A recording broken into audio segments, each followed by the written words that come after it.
नमस्कार दोस्तों, आज ऐसे देशभक्त की बात है जिसने कभी ये आशा नहीं की कि वो इतिहास के पृष्ठों पर सुर्खियों में आए या जनमानस उसकी नोंद ले। उसको अखबारों की हेडलाइन बनने का शौक नहीं था। ऐसे गुमनाम इस राष्ट्र के ऐसे देशभक्त, ऐसे क्रांतिकारी जिसने अपने राष्ट्र को आजाद करवाने के लिए अपना सब कुछ मातृभूमि में समर्पित कर दिया।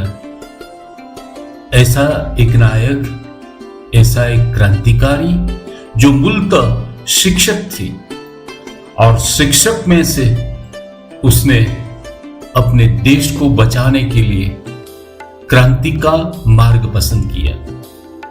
दोस्तों, मैं बात कर रहा हूं महान शिक्षक और महान क्रांतिकारी पंडित गेंडालाल दीक्षित की। यह घटना 1905 की है, जब बंगाल का विभाजन हुआ। उस वक्त पंडित गेंडालाल दीक्षित अपनी पाठशाला के अंदर कक्षा में बच्चों को पढ़ा रहे थे। इसके जहन में यह विचार आया कि मैं वर्गखंड में भारत का भावी का निर्माण कर रहा हूं, भारत के भविष्य का निर्माण कर रहा हूं, लेकिन भारत का वर्तमान ब्रिटिश सत्ता के हाथ में है, जो देश को दीमक की तरह खोखला कर रहे हैं। उसने मन ही मन ठान ली और जैसे मां भारती की पुकार उसको बुला रही थी, इस शिक्षक ने अपनी किताबें, चौक, डस्टर सब कुछ छोड़ दिया और अपने पाठशाला के आचार्य को अपना इस्तीफा दे दिया और आचार्य को कहा कि अब मैं वर्गखंड के लिए नहीं, मैं इस राष्ट्र के खंड खंड की सुरक्षा के लिए मेरा जो सामर्थ्य है, मैं मेरे राष्ट्र के क्रांति के मार्ग पर आगे बढ़ूंगा और मैं मेरे राष्ट्र की मौन सेवा करूंगा। उसने इस्तीफा अपने हेडमास्टर को थमा दिया और जिस कोमल हाथों के अंदर कभी किताबें घूमती थी, कभी चौक, कभी डस्टर, इन शिक्षक ने अपने हाथ में बारूद और बंदूक उठाई। मूलतः अच्छे शिक्षक थे, अच्छे कवि भी थे और उसने काफी सोच समझकर अंग्रेजों के सामने लड़ाई करने के लिए ठोस रणनीति बनाई। उसने सबसे पहले चंबल के जो खुखार डकैत थे, डाकू थे, उसको मिलना शुरू कर दिया और अपनी बात उस डकैत को समझाई और दिल से निकली हुई सच्चाई वाली बात ईश्वर भी मानता है और कोई भी निष्ठुर व्यक्ति भी मानता है। उसने सभी डकैतों को, तकरीबन 2000 डकैतों के चंबल के जंगल में जाकर संपर्क किया और उसको समझाया कि आज तुम जिसको लूट रहे हो वो तुम्हारे ही भाई है, भारतीय नागरिक है, तुम इसको लूट रहे हो, लेकिन तुम्हें पता है कि आज हमारे देश पर वो विदेशी आक्रांता इस मातृभूमि को छल्ली कर रहे हैं, इस मातृभूमि को लूट रहे हैं और तुम आपस में अपने ही भाइयों को लूट रहे हो। उसने वो तरकीब गुजरात के महानायक पंडित दभईशंकर महाराज ने जो डकैतों के सामने उसके हृदय परिवर्तन के लिए अपनाई थी, वही तरकीब अपनाई और उसको एकत्रित किया कि हम सब साथ मिलकर आयोजन के साथ हम इस ब्रिटिश सत्ता को, हम अंग्रेजों के सामने लड़ाई करेंगे अपने देश को आजादी दिलवाने के लिए। और पंडित गेंडालाल दीक्षित की ये बात मुख्तलिफ डकैतों के हृदय में घर कर गई। उसको लगा कि मास्टर सही कह रहा है और उसका दूसरा आयोजन ये था, क्योंकि मूलतः वो शिक्षक था और अपना शिक्षक धर्म के नाते उसने कभी अपनी नीतियों के साथ कोई समाधान नहीं किया। उसने स्पष्ट सूचना दी सभी डकैतों को कि हमारे लिए लूटने के दो ही लक्ष्य है, दो ही टारगेट है। एक, हम अंग्रेजों को लूटेंगे, और दूसरा, जो पूंजीपति है, जो मूढ़ीवाद के साथ अपने आप को जो न्योछावर कर रहे हैं मूढ़ी पर ही, ऐसे अमीरों को, जो देश के गद्दार है, जिसको देश की आजादी और देश की परिस्थितियों के सामने उसका कोई सरोकार नहीं, ऐसे गद्दार मूढ़ीवाद को, ऐसे गद्दार अमीरों को हम चुन चुन कर लूटेंगे।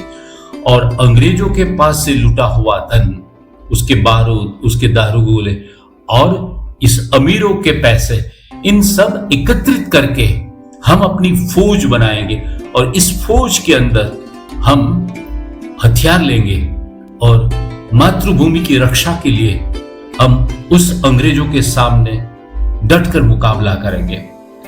इसके साथ सहयोग में गेंडालाल दीक्षित की जिन संस्थाओं के साथ वो जुड़े हुए थे, वो मातृवेदी संस्था थी। मातृवेदी संस्था के अंदर गेंडालाल दीक्षित, पंडित राम प्रसाद बिस्मिल, राज्यगुरु, अशफाक उल्लाह खान, ऐसे काफी क्रांतिकारी जो मातृवेदी संस्था के साथ जुड़े हुए थे और सब एकत्रित होके प्री प्लानिंग करके, पूर्व आयोजन करके अंग्रेजों पर धावा बोलते थे। अब ऐसी एक दुर्घटना घटी। ये बात 1918 की है, जब मैसूरी षड्यंत्र के अंदर गेंडालाल दीक्षित को अंग्रेज सरकार ने गिरफ्तार कर लिया। और यूं ये गिरफ्तार होने वाले नहीं थे, लेकिन जैसे आज भी हमारे देश में गद्दार है, तो तब भी उस समय जब ब्रिटिश सरकार थी तब भी गद्दार थे। जरा सोचिए कि मुट्ठी अंग्रेज आए थे हमारे देश के अंदर, लेकिन हमारे ही आदमी को पैसा देकर, उसको तनख्वाह देकर अपनी फौज में भर्ती किया और पैसों के लिए कुछ स्वार्थी भारतीय नागरिक अपने ही भाइयों की कत्लेआम कर रहे थे। तो ये मातृवेदी संस्था के अंदर चंद गद्दार थे। उस गद्दार ने अंग्रेज सरकार को पूरी डिटेल्स दे दी, माहिती दे दी, और कहां कहां मातृवेदी संस्था के गुप्त अड्डे है, उसका क्या आयोजन है, ये सारी बातें चंद रुपयों के लिए अपनी राष्ट्रीयता बेच दी, अपना देश का स्वाभिमान बेच दिया।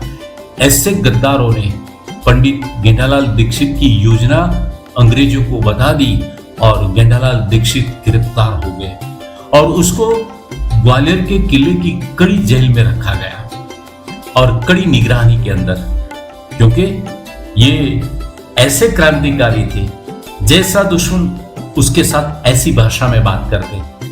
उसके लिए अहिष्णुता, अहिंसा, परमो धर्म, ये सारी बातें कोई मायने नहीं रखती थी।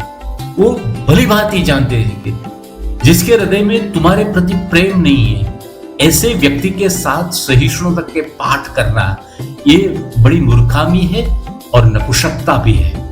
तो ये सिद्धांत को लेकर गेंडालाल दीक्षित और उसका क्रांतिकारी दल अंग्रेजों के सामने डटकर मुकाबला कर रहा था और इसी अनुसंधान में कड़ी सुरक्षा के अंदर गेंडालाल दीक्षित को जेल में बंदीवान बना दिया।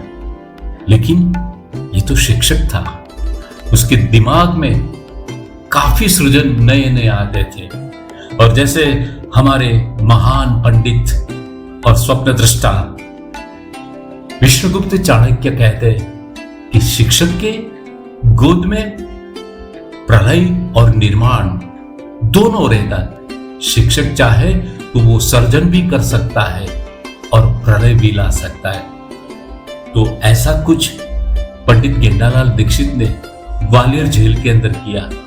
उसने एक नाटक किया कि अब मेरी उम्र होने लगी है और अंग्रेज अमलदारों को विश्वास संपादित किया और कहा कि मैं आपको मातृवेदी संस्था और ये क्रांतिकारी चलवा है, ये सारी बातें मैं बताऊंगा। ऐसे नौटंकी करते करते झूठमूठ वो बीमार हुए और मौका पाते ही ये हमारे महान क्रांतिकारी गेंडालाल दीक्षित ग्वालियर की किले जैसी जेल में से भाग गए और फिर से अपना जो मूल कार्य था राष्ट्र धर्म का, अपने राष्ट्र को बचाने का, वो काम में वो लग गए। लेकिन एक दुर्भाग्यवश काफी जेल के अंदर उसने यातना सहन की, उसको क्षय रोग लागू पड़ा, टीबी हो गया और इतिहास के पन्नों में ऐसा कहा है कि दिल्ली के एक अस्पताल के अंदर उसने आखिरी सांस ली। दोस्तों, हमारे रियल हीरो ये है जो सिर्फ और सिर्फ अपने राष्ट्र को और अपने राष्ट्र धर्म को ही प्राधान्य देते हैं। बाकी सारे धर्म दूसरे विकल्प पर आते हैं, क्योंकि पंडित राम प्रसाद बिस्मिल हो या अशफाकुल्ला खान हो या करीम खान पठान हो या राजगुरु हो, ये सारे लोग उसका मजहब सिर्फ राष्ट्र था और ऐसे लोग के कारण ही इस देश को आजादी मिली। हमें ये भूलना नहीं चाहिए कि बाजार से खरीदी हुई ये आजादी नहीं, ये स्वतंत्रता नहीं है। इसके अंदर काफी नामी अनामी हुतात्माओं के कितने लोग शहीद हुए, तब ये तिरंगा लहरा रहा है। आशा करते हैं हम अपने राष्ट्र की सरहद न संभाल सके तो कोई बात नहीं, लेकिन अपना नागरिक धर्म का पालन करें और राष्ट्र को वफादार रहे। मेरे हिसाब से यही हमारा सच्चा राष्ट्र धर्म है। धन्यवाद।